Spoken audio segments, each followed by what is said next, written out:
केज तालुक्यातील मस्साजोग गावचे सरपंच संत देशमुख यांच्या हत्येनंतर बीडमधील अनेक बेकायदेशीर कृत्यांची चर्चा सुरू झाली।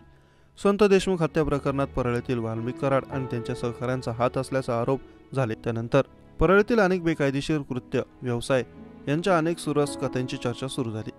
विद्युत केंद्रातील राखेची चर्चा सुरू झाली।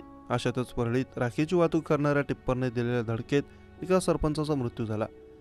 परळीत महानिर्मितीचे औष्णिक वीज केंद्र आहे। या औष्णिक वीज केंद्रातून दररोज राख निर्मिती होते। या राखेची अधिकृत आणि अनधिकृत वाहतूक होत असते। शनिवारी रात्रीच्या सुमारास हा भीषण अपघात झाला। परळी तालुक्यातील मिरवट फाट्यावर हा भीषण अपघात झाला। ही धडक एवढी जोरात होती की या अपघातात सरपंच अभिमन्यू क्षीरसागर यांचं जागीच निधन झालं। या अपघातात दुचाकीचा चुरडा झाला आहे। घटनेची माहिती मिळताच परळी ग्रामीण पोलीस घटनास्थळी दाखल झाले। या अपघात प्रकरणी चालकाला ताब्यात घेण्यात आला आहे। त्याच्या अटकेची प्रक्रिया सुरू आहे। या प्रकरणाचा पुढील तपास पोलिसांकडून सुरू आहे। शनिवारी रात्री झालेल्या अपघातानंतर स्थानिक चांगलेच संतप्त झाले। राखेच्या काळ्या बाजाराने स्थानिक त्रस्त आहे। राखेची वाहतूक करणारे टिप्पर ट्रक हे उघड्याने राखेची वाहतूक करतात, त्यामुळे राख उडते आणि लोकांच्या डोळ्यात जाते। त्याशिवाय राखेमुळे इतर समस्या निर्माण झाल्या आहेत।